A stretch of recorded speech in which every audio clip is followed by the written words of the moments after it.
ഒരാൾ അറിയാതെ തന്നെ അയാളെ സ്നേഹിക്കുക എന്നുള്ളത് ഒരു അടിപൊളി രസമുള്ള കാര്യമായിരിക്കും. പക്ഷെ അതേ സമയത്ത് തന്നെ അത് തരുന്ന വേദനയുണ്ട്. അതായത് നമുക്ക് മാത്രമേ അവരോട് ഫീലിങ്സ് ഉള്ളൂ, അവർക്ക് നമ്മളോട് ഫീലിങ്സ് ഇല്ല എന്ന് അറിയുന്ന ഒരു സാഹചര്യം, അല്ലെങ്കിൽ ഫീലിങ്സ് ഉണ്ടോ ഇല്ലയോ എന്ന് നമ്മളെ കൺഫ്യൂസ്ഡ് ആക്കുന്ന ഒരു സാഹചര്യം. ആ സമയത്ത് നമുക്കുണ്ടാകുന്ന വേദന അത് അനുഭവിച്ചവർക്ക് മാത്രമേ ചിലപ്പോൾ മനസ്സിലാവുള്ളൂ. അല്ലെങ്കിൽ ചിലപ്പോൾ നമുക്ക് നമ്മുടെ ബെസ്റ്റ് ഫ്രണ്ടിനോട് തന്നെയായിരിക്കും ഇഷ്ടം വരുന്നത്. അതെങ്ങനെ പറഞ്ഞു കഴിഞ്ഞിട്ടുണ്ടെങ്കിൽ അവരത് അക്സെപ്റ്റ് ചെയ്യോ, ഇനി പറഞ്ഞു കഴിഞ്ഞിട്ടുണ്ടെങ്കിൽ എൻ്റെ ഫ്രണ്ട്ഷിപ്പ് നഷ്ടമാകോ, ഇനി അവരെന്നേക്കുമായിട്ട് എന്നെ ഇട്ടിട്ട് പോകുമോ, ഇങ്ങനെയുള്ള പേടി കാരണം ചിലപ്പോൾ നമുക്ക് പറയാനും ഭയങ്കര പേടിയായിരിക്കും. അല്ലെങ്കിൽ ചില ആൾക്കാർക്ക് അവരുടെ എക്സിനോട് തന്നെയായിരിക്കും ഇഷ്ടം. എത്ര ശ്രമിച്ചിട്ടോ എക്സിനോടുള്ള ഇഷ്ടം ഒന്നും മാറുന്നില്ല. ഇതെന്തുമായിക്കോട്ടെ, ഇതിനെ നമ്മൾ വിളിക്കുന്ന പേരാണ് വൺ സൈഡഡ് ലവ് എന്നുള്ളത്. ചിലപ്പോൾ നമുക്ക് നമ്മുടെ ക്രഷിനോടായിരിക്കും ഇഷ്ടം തോന്നുന്നത്, ചിലപ്പോൾ നമുക്ക് നമ്മുടെ ബെസ്റ്റ് ഫ്രണ്ടിനോടായിരിക്കാം, അല്ലെങ്കിൽ നമുക്ക് നമ്മുടെ എക്സിനോട് തന്നെ ആയിരിക്കാം. എന്തൊക്കെ പറഞ്ഞാലും ഈ വൺ സൈഡഡ് ലവ് എന്ന് പറയുന്നത് കുറച്ച് കൺഫ്യൂഷൻ നമുക്ക് തരുന്ന, അതുപോലെ തന്നെ കുറച്ച് കോംപ്ലിക്കേറ്റഡ് ആയിട്ടുള്ള ഒരു കാര്യം തന്നെയാണ്. സോ അതുകൊണ്ട് തന്നെ നമ്മൾ ഇന്ന് അതിനെപ്പറ്റിയാണ് സംസാരിക്കാൻ പോകുന്നത്. So welcome back to my channel. എന്റെ പേര് ഫാബിൻ സ്റ്റാൻലി. ഞാനൊരു സൈക്കോളജിസ്റ്റ് ആണ്.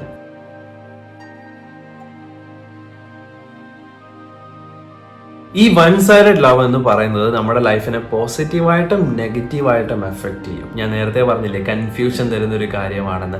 കാരണം നമുക്ക് നമ്മുടെ ബെസ്റ്റ് ഫ്രണ്ടിനോടൊക്കെ ആണെങ്കിൽ നമ്മൾ കൺഫ്യൂഷൻ അടിച്ച് ഇങ്ങനെ എന്താ പറയുക ഒരവസ്ഥയിലേക്ക് എത്തും അല്ലെ. കാരണം എന്താണെന്ന് വെച്ചിട്ടുണ്ടെങ്കിൽ വൺ സൈഡഡ് ലവ് നമ്മൾ ചില സമയത്ത് ഭയങ്കരമായിട്ട് ഹാപ്പി ആകും. നമ്മൾ അവരുടെ കൂടെ ആയിരിക്കുന്ന സമയത്ത്, സംസാരിക്കുന്ന സമയത്ത് നമ്മൾ ഭയങ്കര ഹാപ്പി ആവും. പക്ഷെ അവർ വേറെ ആരോടെങ്കിലും സംസാരിച്ചാൽ ചിലപ്പോൾ നമുക്ക് അസൂയ വരും, അല്ലെങ്കിൽ അവർക്ക് നമ്മളോട് ഇഷ്ടമില്ല എന്നുള്ള രീതിയിലെങ്ങാനും നമുക്ക് തോന്നി കഴിഞ്ഞിട്ടുണ്ടെങ്കിൽ നമ്മൾ ആകെ കൺഫ്യൂസ്ഡ് ആവും. വേറൊരു സംഭവം എന്ന് പറഞ്ഞിട്ടുണ്ടെങ്കിൽ ചില സമയത്ത് വൺ സൈഡഡ് ലവ് നമുക്കൊരു ഫീലിംഗ് തരും. അതായത് എല്ലാ എഫേർട്ടും ഞാൻ മാത്രമാണല്ലോ എടുക്കുന്നത്, അയാൾക്ക് എന്താ എന്നോട് സംസാരിക്കണ്ടേ, അയാൾക്ക് എന്നെ കാണണ്ടേ, എപ്പോഴും ഞാൻ തന്നെ അങ്ങോട്ട് പോകുന്നു, എപ്പോഴും ഞാൻ തന്നെ മെസ്സേജ് അയക്കുന്നു, എപ്പോഴും ഞാൻ തന്നെ കോൾ ചെയ്യുന്നു. അങ്ങനത്തെ ഒരു തരം ഫീലിംഗ് നമുക്ക് വരാൻ ചാൻസ് ഉണ്ട്. അതുപോലെ തന്നെ അത് നമ്മുടെ സെൽഫ് എസ്റ്റീമിനെ, അതായത് നമുക്ക് നമ്മളെ പറ്റിയുള്ള മതിപ്പ്, നമ്മുടെ ലൈഫിനെ പറ്റിയുള്ള മതിപ്പ്, ഇതിനെയൊക്കെ ഒന്ന് കുറയ്ക്കാനുള്ള ചാൻസ് കൂടുതലാണ്. കാരണം നമ്മൾ നമ്മളെ തന്നെ ഡൗട്ട് ചെയ്യും. എന്നെ കാണാൻ ഭംഗിയുണ്ടോ, എന്നോട് അവർക്ക് ഇഷ്ടം വരോ, ഇനി ഞാൻ അങ്ങനെ പറഞ്ഞിട്ടുണ്ടെങ്കിൽ അത് വലിയ പ്രശ്നമാകോ, അങ്ങനെ കുറെ കാര്യങ്ങൾ നമ്മുടെ തലയിലൂടെ പോകാൻ ചാൻസ് കൂടുതലാണ് അല്ലെ. അതിന് വേറൊരു പ്രശ്നം എന്ന് പറഞ്ഞിട്ടുണ്ടെങ്കിൽ വൺ സൈഡഡ് ലവിൽ ചില സമയത്ത് നമുക്ക് ഒരാളോട് ക്രഷ് തോന്നാണ്. അപ്പോൾ അങ്ങനെ വരുമ്പോൾ നമ്മൾ നമ്മുടെ ക്രഷിനെ ഭയങ്കരമായിട്ട് പെർഫെക്റ്റ് ആയിട്ട് കാണാനുള്ള ചാൻസ് കൂടുതലാണ്. അതായത് ഈ വ്യക്തി ഭയങ്കര അടിപൊളിയാണ്, ഈ വ്യക്തിക്ക് ഈ കഴിവുണ്ട്, ആ കഴിവുണ്ട്, അല്ലെങ്കിൽ നമ്മൾ അവരെ അങ്ങനെ വലിയൊരു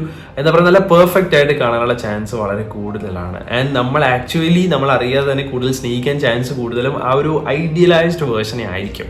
പറഞ്ഞുതരാം. സോ ഈ വൺ സൈഡഡ് ലെവൽ പ്രധാനമായിട്ട് ഈ കൺഫ്യൂഷനും പേടിയൊക്കെ വരാനുള്ള ഒരു കാരണം എന്ന് പറയുന്നത് അറ്റാച്ച്മെന്റ് സ്റ്റൈൽ തന്നെയാണ്. സോ ഈ അറ്റാച്ച്മെന്റ് സ്റ്റൈൽ എന്താ നിങ്ങൾക്ക് അറിയില്ലെങ്കിൽ അതിനെപ്പറ്റി ഓൾറെഡി ഞാൻ ഒരു വീഡിയോ ചെയ്തിട്ടുണ്ട്. എന്തായാലും നിങ്ങൾക്ക് കാണാവുന്നതാണ്. ബിക്കോസ് അത് നിങ്ങളെ കുറെ കാര്യങ്ങൾ പഠിപ്പിക്കുന്നതായിരിക്കും റിലേഷൻഷിപ്പിനെ പറ്റിയൊക്കെ. സോ നിങ്ങളൊരു വൺ സൈഡഡ് ലെവലാണ്, നിങ്ങൾ ഭയങ്കര കൺഫ്യൂസ്ഡ് ആണെങ്കിൽ ആദ്യം എനിക്ക് നിങ്ങളോട് പറയാനുള്ള ഒരു സജഷൻ എന്ന് പറയുന്നത് get rejected sooner than later.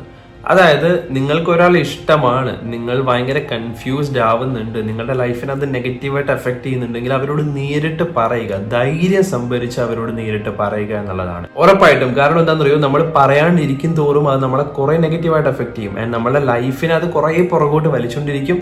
വേറെ കാര്യങ്ങൾ എന്ന് പറഞ്ഞിട്ടുണ്ടെങ്കിൽ നമ്മുടെ സെൽഫ് എസ്റ്റീം കുറഞ്ഞുകൊണ്ടിരിക്കും. അതായത് നമുക്ക് നമ്മളോട് തന്നെയുള്ള മതിപ്പ് നല്ലോണം കുറയും. എന്നെ കാണാൻ ഭംഗിയില്ല, ഞാൻ ഓക്കെ അല്ല, എന്നെ ആരും സ്നേഹിക്കില്ല, എനിക്ക് ഒരു കാര്യവും ശരിയാവില്ല, എന്റെ ലൈഫ് മൊത്തം ഇങ്ങനെയാണ്, ഇങ്ങനെ കുറെ ചിന്തകൾ വരും. ആൻഡ് അത് സ്ട്രോങ് ആയിക്കൊണ്ടിരിക്കും. അതായത് ഓരോ തവണ നമ്മൾക്ക് റിജക്ഷൻ ഫീൽ ചെയ്യുന്ന സമയത്തും നമ്മൾ ഒന്നും കൂടി സ്ട്രോങ് ആക്കും. എന്നെ ആരും സ്നേഹിക്കില്ല, ഞാൻ ഓക്കെ അല്ല, എന്നെ കാണാൻ കൊള്ളില്ല, ഞാൻ ഒരിക്കലും ശരിയാവില്ല, എന്റെ ലൈഫ് എപ്പോഴും ഇങ്ങനെ തന്നെ ആയിരിക്കും. ഇങ്ങനെ അത് സ്ട്രോങ് ആയിക്കൊണ്ടിരിക്കുമ്പോൾ ആക്ച്വലി നമ്മുടെ ശരീരത്തിൽ ഒരു മുറിവുണ്ടെങ്കിൽ നമ്മൾ ആ മുറിവിൽ മരുന്ന് വെക്കാണ്ട് പിന്നെയും അത് മുറിക്കുക, അല്ലെങ്കിൽ അതിൽ പിന്നെയും തൊട്ടുകൊണ്ടിരിക്കുന്ന പോലത്തെ ഒരു ഫീൽ ആയിരിക്കും ഇത് നമുക്ക് തരാൻ പോകുന്നത്. ആൻഡ് അത് നമ്മളുടെ ഫ്യൂച്ചർ ലൈഫിനെ കൂടി നെഗറ്റീവായിട്ട് എഫക്ട് ചെയ്യും. സോ ആദ്യം എനിക്ക് നിങ്ങളോട് പറയാനുള്ളതെന്ന് പറഞ്ഞിട്ടുണ്ടെങ്കിൽ നിങ്ങൾക്ക് ഒരാളെ ഇഷ്ടമാണ്, കുറെ നാൾ നിങ്ങൾ പുറകെ നടന്നു, പക്ഷെ അത് നിങ്ങളെ നെഗറ്റീവായിട്ട് എഫക്ട് ചെയ്യുന്നുണ്ടെങ്കിൽ നേരിട്ട് പോയി ധൈര്യം സംഭരിച്ച് അവരോട് കാര്യം ഉള്ളതുപോലെ പറയുക. ഫ്രണ്ട്ഷിപ്പ് നഷ്ടമാവുന്നുള്ള പേടി വേണ്ട. അത് നഷ്ടമാവാണ്ടിരിക്കാൻ വേണ്ടി എന്താണ് ചെയ്യേണ്ടതെന്ന് ഞാൻ പറഞ്ഞുതരാം. കാരണം പറയാണ്ടിരിക്കും തോറും നിങ്ങളുടെ സ്ട്രെസ് കൂടും. ഈ സ്ട്രെസ് എന്ന് പറയുന്ന സംഭവം നമ്മൾ വിചാരിക്കുന്ന പോലെയൊന്നുമല്ല. അത് നമ്മളുടെ ബോഡിയെ വളരെ നെഗറ്റീവായിട്ട് എഫക്ട് ചെയ്യും. നമ്മുടെ ശരീരത്തിൽ തന്നെ കുറെ നെഗറ്റീവായിട്ട് അത് എഫക്ട് ചെയ്യും. അത് നമ്മളെ കുറെ അസുഖങ്ങളിലേക്ക് കൊണ്ടുപോകും. അതുപോലെ തന്നെ നമുക്ക് ഒന്നും ചെയ്യാൻ പറ്റാത്ത അവസ്ഥയാവും. പതുക്കെ ചിലപ്പോൾ നമ്മൾ ഡിപ്രഷനിലേക്ക് വരെ കൊണ്ടുപോകാനുള്ള ചാൻസ് കൂടുതലാണ്. അതുകൊണ്ട് തന്നെ വെച്ചുകൊണ്ടിരിക്കരുത്, ധൈര്യം സംഭരിച്ച് അവരോട് തുറന്ന് പറയാൻ ശ്രമിക്കുക. രണ്ടാമത്തെ കാര്യം, ഇനി നിങ്ങൾ അവരോട് തുറന്ന് പറയുന്ന സമയത്ത് അവർ നിങ്ങളെ റിജക്ട് ചെയ്തു എന്ന് വിചാരിക്കുക. റിജക്ട് ചെയ്തെങ്കിൽ ഒറ്റയടിക്ക് അത് പേഴ്സണലായിട്ട് എടുക്കരുത്. ശരിയാണ്, ഞാൻ പറഞ്ഞില്ലേ, എന്നെ എല്ലാ ആൾക്കാരും റിജക്ട് ചെയ്യും, എന്നോട് ആർക്കും ഇഷ്ടം ഉണ്ടാവില്ല. പ്രേമലോ എന്നുള്ള സിനിമ നിങ്ങൾ ചിലപ്പോൾ കണ്ടിട്ടുണ്ടാവും. ആ സിനിമയിൽ സംഭവിക്കുന്ന കുറെ കാര്യങ്ങളുണ്ട്. അതിനെപ്പറ്റി ഞാൻ റിവ്യൂ എന്തായാലും ചെയ്യുന്നുണ്ട്. 2 ദിവസത്തിനുള്ളിൽ ഞാൻ വീഡിയോ അപ്ലോഡ് ചെയ്യുന്നതായിരിക്കും. ആ സിനിമയുടെ റിവ്യൂ സൈക്കോളജിക്കൽ ബേസിസിൽ ഞാൻ നിങ്ങൾക്ക് പറഞ്ഞുതരാം. അത് നിങ്ങൾ കേട്ട് കഴിയുമ്പോൾ നിങ്ങൾക്ക് ലൈഫിനെ പറ്റി അല്ലെങ്കിൽ ഈ one sided love, crush, breakup, rejection ഇതിനെപ്പറ്റി നിങ്ങൾക്ക് ഉറപ്പായിട്ടും കുറേ കാര്യങ്ങൾ മനസ്സിലാവുന്നതായിരിക്കും. ബിക്കോസ് ആ സിനിമ അത്രയ്ക്ക് ബ്യൂട്ടിഫുൾ ആണ്. അതായത് ഒരു വൺ സൈഡഡ് ലവിനെ പറ്റിയും അതുപോലെ തന്നെ ആ സിനിമയിൽ നിങ്ങൾക്ക് കണ്ടാൽ മനസ്സിലാവും ആ സിനിമയുടെ ക്ലൈമാക്സ് ഭയങ്കര ഹാപ്പി ക്ലൈമാക്സ് ആണ്. പക്ഷെ അതൊരു റിയൽ ലൈഫിലാണെങ്കിൽ ഒരിക്കലും അതൊരു ഹാപ്പി ക്ലൈമാക്സ് ആയി മാറില്ല. കാരണം അവിടെയും ഒരു ബ്രേക്കപ്പ് സംഭവിക്കാനുള്ള ചാൻസ് കൂടുതലാണ്. സോ ഞാൻ അതിനെപ്പറ്റി സംസാരിക്കാം. ഞാൻ അടുത്ത വീഡിയോയിൽ അതിനെപ്പറ്റി എക്സ്പ്ലെയിൻ ചെയ്യാം. പിന്നെ ഒരു കാര്യമുണ്ട്, നിങ്ങൾ ഇതുവരെ ചാനൽ സബ്സ്ക്രൈബ് ചെയ്തിട്ടില്ലെങ്കിൽ എന്തായാലും ഒന്ന് ചാനൽ സബ്സ്ക്രൈബ് ചെയ്യണം. ഓക്കെ, നമുക്ക് കാര്യത്തിലേക്ക് വരാം. സോ ഞാൻ ആദ്യം പറഞ്ഞ പോലെ തന്നെ റിജക്റ്റ് ആണെങ്കിൽ പേഴ്സണൽ ആയിട്ട് എടുക്കരുത്. അതായത് ഓക്കെ, ഞാൻ ഓൾറെഡി വിചാരിച്ചതല്ലേ എന്നെ അവർ റിജക്ട് ചെയ്യും, എന്നെ എല്ലാവരും റിജക്ട് ചെയ്യും, എന്നെ കാണാൻ ഭംഗിയില്ല, അല്ലെങ്കിൽ ഞാൻ ഒട്ടും ആക്റ്റീവ് അല്ല, ഞാൻ അങ്ങനെയാണ് ഇങ്ങനെയാണ്, അങ്ങനെ ഒരിക്കലും സെൽഫ് ബ്ലെയിം ചെയ്യരുത്. ഇതിനൊരു കാരണം ഞാൻ പറയട്ടെ. ആൾക്കാർ റിജക്ട് ചെയ്യാനുള്ള കാരണം എന്തായിരിക്കും? അത് നിങ്ങൾ അങ്ങനെ ആയതുകൊണ്ടോ നിങ്ങൾ ഇങ്ങനെ ആയതുകൊണ്ടോ അല്ല. എല്ലാവർക്കും എല്ലാവരോടും അട്രാക്ഷനോ ഇഷ്ടമോ തോന്നില്ല. ചില ആൾക്കാർക്ക് ചിലവരെ ഫ്രണ്ട് ആയിട്ട് മാത്രമേ കാണാൻ പറ്റുള്ളൂ. അപ്പൊ അങ്ങനെയാണെങ്കിൽ നമ്മൾ അത് അങ്ങനെ അക്സെപ്റ്റ് ചെയ്യണം. അതായത് അയാൾ എന്നെ ഫ്രണ്ട് ആയിട്ടാണ് കാണുന്നതെങ്കിൽ ഞാനും ഫ്രണ്ട് ആയിട്ട് അയാളെ കാണണം എന്നുള്ളൊരു ചിന്ത അല്ലെങ്കിൽ അങ്ങനെ ഒരു കോൺസെപ്റ്റ് നമ്മൾ കൊണ്ടുവന്നേ പറ്റുള്ളൂ. ഒരിക്കലും അവര് നമ്മൾ റിജക്ട് ചെയ്യുന്ന സമയത്ത് ഞാൻ ഒട്ടും ഓക്കെ ഇല്ലാത്തതുകൊണ്ടാണ് അല്ലെങ്കിൽ എന്നെ കൊള്ളില്ലാത്തതുകൊണ്ടാണ് എന്നുള്ള ചിന്തയിലേക്ക് വരരുത്. അങ്ങനെ നിങ്ങൾ വന്നാൽ ഫ്യൂച്ചർ ലൈഫിനെ അത് വളരെ നെഗറ്റീവായിട്ട് എഫക്ട് ചെയ്യും. സോ നമ്മൾ എപ്പോഴും മനസ്സിലാക്കേണ്ടത് നമ്മുടെ സെൽഫിനാണ് നമ്മൾ ഇമ്പോർട്ടൻസ് കൊടുക്കേണ്ടത്. So always keep this in your mind. Self love and self respect is very important if you want to have a healthy relationship. ഒരാൾ നമ്മൾ റിജക്ട് ചെയ്തു എന്ന് വെച്ച് നമ്മളുടെ വാല്യൂ അവിടെ കുറഞ്ഞു പോകുന്നില്ല. അതിന് ഞാൻ നിങ്ങൾക്ക് ഒരു എക്സാമ്പിൾ പറഞ്ഞു തരട്ടെ. നിങ്ങളൊരു സ്കൂളിൽ പഠിക്കാമെന്ന് വിചാരിക്കുക. നിങ്ങളുടെ കൂടെയുള്ള നിങ്ങളുടെ ഒരു ക്ലാസ്മേറ്റ് നിങ്ങളോട് പറയാണ് നാളെ ക്ലാസ് ഇല്ല കേട്ടോ, നാളെ അവധിയാണ്. അങ്ങനെ കേൾക്കുമ്പോൾ തന്നെ നിങ്ങളത് വിചാരിച്ചിട്ട് നാളെ ക്ലാസ്സിൽ വരാണ്ടിരിക്കുമോ? നിങ്ങൾ ഓട്ടോമാറ്റിക്കലി അവരോട് ചോദിക്കാൻ ചാൻസ് ഉള്ള ഒരു കാര്യം ഇത്രയേ ഉള്ളൂ, നിന്നോട് ആരാ പറഞ്ഞു നാളെ ക്ലാസ്സില്ലെന്ന്? പ്രിൻസിപ്പൾ പറഞ്ഞോ അല്ലെങ്കിൽ ടീച്ചർമാരാരെങ്കിലും പറഞ്ഞോ എന്ന് ചോദിക്കും. പക്ഷെ നേരെ മറിച്ച് സ്കൂളിന്റെ പ്രിൻസിപ്പൾ അല്ലെങ്കിൽ ഹെഡ് മാസ്റ്റർ വന്നിട്ട് നിങ്ങളോട് പറയാണ് നാളെ ക്ലാസ് ഇല്ല. ആ സമയത്ത് നിങ്ങൾ ചോദിക്കുമോ സാറോട് ആരാ പറഞ്ഞതെന്ന്? ഒരിക്കലും നമ്മൾ ചോദിക്കില്ല. നമ്മളത് വിശ്വസിച്ച് പിറ്റേ ദിവസം നമ്മൾ ക്ലാസ്സിൽ വരില്ല. കാരണം നമുക്കറിയാം പിറ്റേ ദിവസം ഹോളിഡേ ആയിരിക്കുമെന്ന്. അതിന്റെ കാരണം എന്താണ്? ബിക്കോസ് അധികാരമുള്ള പറയേണ്ട ആൾ പറയുമ്പോൾ മാത്രമേ നമ്മൾ വിശ്വസിക്കുള്ളൂ. ജസ്റ്റ് നമ്മുടെ ക്ലാസ്മേറ്റ് ക്ലാസ് ഇല്ല എന്ന് പറഞ്ഞുകൊണ്ട് നമ്മൾ വരാണ്ടിരിക്കും. അറ്റ്ലീസ്റ്റ് നമ്മളതൊന്ന് കൺഫേം ചെയ്യും എന്തുകൊണ്ടാണ് ക്ലാസ് ഇല്ലാത്ത, ആരാണ് പറഞ്ഞതെന്ന്, അല്ലെ? എന്നിട്ട് മാത്രമല്ല നമ്മൾ വിശ്വസിക്കൂ. പിന്നെ എന്തുകൊണ്ട് നമ്മുടെ ലൈഫിൽ മാത്രം വേറെ ഒരാൾ പറയുന്നത് നമ്മൾ വിശ്വസിക്കുന്നു? ആക്ച്വലി നമ്മളുടെ ലൈഫിന്റെ റൈറ്റും പവറും എല്ലാം നമ്മളുടെ കയ്യിലാണ്. നമ്മൾ ആരാണ്, നമ്മൾ എന്താണെന്നുള്ള കോൺസെപ്റ്റും നമ്മൾ ആരാണ് എന്താണെന്ന് ലോകത്തിന് നമ്മൾ കാണിച്ചു കൊടുക്കേണ്ട ഉത്തരവാദിത്വം നമ്മളുടെയാണ്. പക്ഷെ പലപ്പോഴും വേറെ ആൾക്കാർ പറയുന്ന കാര്യങ്ങൾ വെച്ച് നമ്മൾ നമ്മളെ തന്നെ താഴ്ത്തുന്നു, നമ്മൾ നമ്മളെ തന്നെ ജഡ്ജ് ചെയ്യുന്നു. നിങ്ങൾക്ക് തോന്നുന്നുണ്ടോ അത് കറക്റ്റ് ആണെന്ന്? വേറൊരാൾക്ക് നിങ്ങൾ ഇഷ്ടമല്ല എന്ന് പറഞ്ഞുകൊണ്ട് അപ്പൊ തന്നെ നിങ്ങൾ കൊള്ളില്ലാത്ത, സ്നേഹിക്കാൻ പറ്റാത്ത അല്ലെങ്കിൽ ഒരു ഭംഗിയില്ലാത്ത, ഒരു കഴിവില്ലാത്ത ആളായി മാറുന്നുണ്ടോ? നിങ്ങൾ മനസ്സിലാക്കേണ്ടത് നിങ്ങളുടെ വില തീരുമാനിക്കേണ്ടത് നിങ്ങൾ മാത്രമാണ്, വേറൊരാളല്ല നിങ്ങളുടെ വില തീരുമാനിക്കേണ്ടത്. നിങ്ങൾ എപ്പോഴും മനസ്സിലാക്കേണ്ടത് നമ്മുടെ ലൈഫിലേക്ക് ആൾക്കാർ വരും പോകും.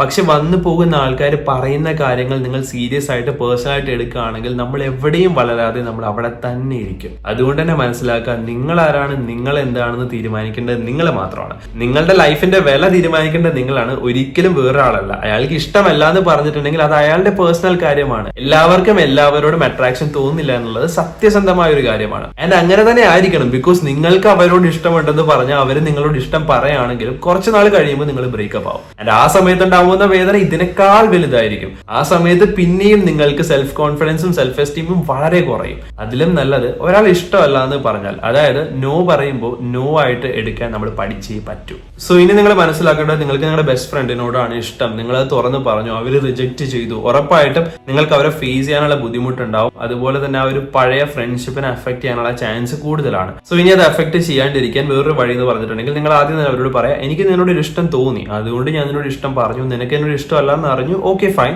ഞാൻ ഇനി നിന്റെ കൂടെ പഴയ പോലെ ഫ്രണ്ട് ആയിരിക്കും. പക്ഷെ എനിക്ക് കുറച്ച് സമയം വേണം തോന്നുന്നു, കാരണം ഞാനിതൊന്ന് അക്സെപ്റ്റ് ചെയ്യട്ടെ, അത് കഴിയുമ്പോൾ നമുക്ക് പഴയ പോലെ ആകാം. കാരണം എല്ലാവർക്കും സ്വിച്ച് ഇട്ടതുപോലെ ഇമോഷൻ മാറാൻ പറ്റില്ല. ചിലപ്പോൾ നമ്മൾ അത്രയും സീരിയസ് ആയിട്ട് ഒരാൾ ഇഷ്ടപ്പെട്ടിട്ടുണ്ടെങ്കിൽ കുറച്ച് ടൈം എടുക്കും നമുക്ക് മാറാൻ. അപ്പൊ നിങ്ങൾ എന്താ ചെയ്യേണ്ടതെന്ന് വെച്ചാൽ കുറച്ച് നാൾ നിങ്ങൾ അവരിൽ നിന്നൊന്ന് മാറി നിൽക്കാൻ നോക്കുക. അതായത് ഈ നോ കോണ്ടാക്ട് റൂൾ പോലെ കുറച്ച് നാളത്തേക്ക് അവരോട് സംസാരിക്കേണ്ട, കുറച്ച് നാളത്തേക്ക് കോണ്ടാക്ട് ഒന്ന് പതുക്കെ കുറക്കുക. എന്നിട്ട് നിങ്ങൾ എന്താ ചെയ്യേണ്ടതെന്ന് പറഞ്ഞാൽ ഒന്ന് അക്സെപ്റ്റ് ചെയ്യുക. ഞാൻ നേരത്തെ പറഞ്ഞില്ലേ, ഇങ്ങനെയൊക്കെ സംഭവിച്ചു, നിങ്ങൾ നിങ്ങളുടെ ഇഷ്ടം തുറന്നു പറഞ്ഞു, അതാണ് വലിയൊരു കാര്യം. ബിക്കോസ് നിങ്ങൾ ഇഷ്ടം തുറന്നു പറയാനുള്ള ധൈര്യം കാണിച്ചു, അതെല്ലാവരും കാണിക്കില്ല. ആ ധൈര്യം കാണിച്ചുകൊണ്ട് തന്നെ നിങ്ങൾ മനസ്സിലാക്കേണ്ടത് നിങ്ങൾ ചെയ്തൊരു വലിയ കാര്യമാണ്. അപ്പോൾ ആദ്യം അത് അക്സെപ്റ്റ് ചെയ്യുക. നിങ്ങൾ നിങ്ങളുടെ കാര്യം പറഞ്ഞു, അവർക്ക് ഇഷ്ടമല്ലെന്ന് പറഞ്ഞു, അപ്പോൾ അത് അക്സെപ്റ്റ് ചെയ്യുക. എന്നിട്ട് പതുക്കെ മനസ്സിലാക്കുക, എല്ലാവരുടെയും ഇഷ്ടവും ടൈപ്പും കാര്യങ്ങളൊക്കെ വ്യത്യാസമുണ്ട്. പക്ഷെ നിങ്ങൾക്ക് നിങ്ങളുടെ ഫ്രണ്ട്ഷിപ്പ് കളയാൻ പറ്റില്ലല്ലോ. അതുകൊണ്ട് തന്നെ ഒന്ന് ഒന്ന് മാറി നിൽക്കുക, എന്നിട്ട് കാര്യങ്ങൾ പതുക്കെ അക്സെപ്റ്റ് ചെയ്യാൻ നോക്കുക, എന്നിട്ട് അവരോട് പതുക്കെ സംസാരിക്കാൻ നോക്കുക.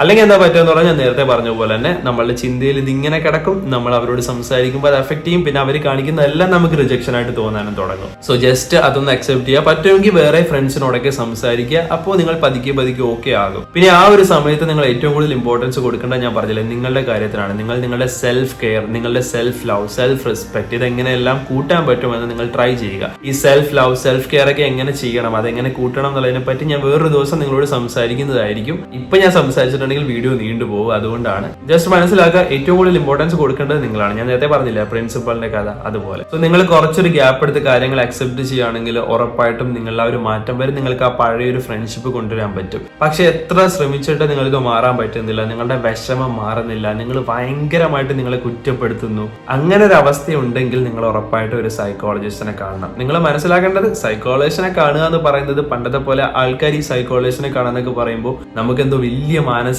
രോഗം ഉള്ളത് കൊണ്ടാണ് നമ്മൾ സൈക്കോളജിസ്റ്റിനെ കാണാന്നൊക്കെ ആൾക്കാർ പറയും. പക്ഷെ അതൊന്നുമല്ല സംഭവം. ഒരു സൈക്കോളജിസ്റ്റിനെ കാണാന്ന് പറയുന്നത് ആക്ച്വലി നമ്മൾക്കൊരു അസുഖം വരുമ്പോൾ, നമുക്കൊരു പനി വരുമ്പോൾ നമ്മളൊരു ഡോക്ടറെ കാണാൻ പോകും അല്ലെ, അതുപോലെ തന്നെ ഇമ്പോർട്ടന്റ് ആയ ഒരു കാര്യമാണ് നിങ്ങളൊരു സൈക്കോളജിസ്റ്റിനെ കാണുക എന്ന് പറയുന്നത്. ചെറിയൊരു പനി വരുമ്പോൾ തന്നെ നമ്മൾ അസുഖം മാറ്റാൻ വേണ്ടി നമ്മൾ മരുന്ന് കഴിക്കും അല്ലെ, അതുപോലെ തന്നെ നമ്മളുടെ മനസ്സൊന്ന് ചെറുതായിട്ട് ഡൗൺ ആകുമ്പോൾ തന്നെ ഒരു സൈക്കോളജിസ്റ്റിനെ കണ്ട് അവരുടെ സപ്പോർട്ട് കിട്ടുകയാണെങ്കിൽ വലിയ വലിയ പ്രശ്നങ്ങളിലേക്ക് പോവാണ്ടിരിക്കാൻ നമുക്ക് നോക്കാൻ പറ്റും. കാരണം ചെറിയ ചെറിയ വിഷമങ്ങൾ അത് വലുതാകാൻ ചാൻസ് ഉണ്ട്.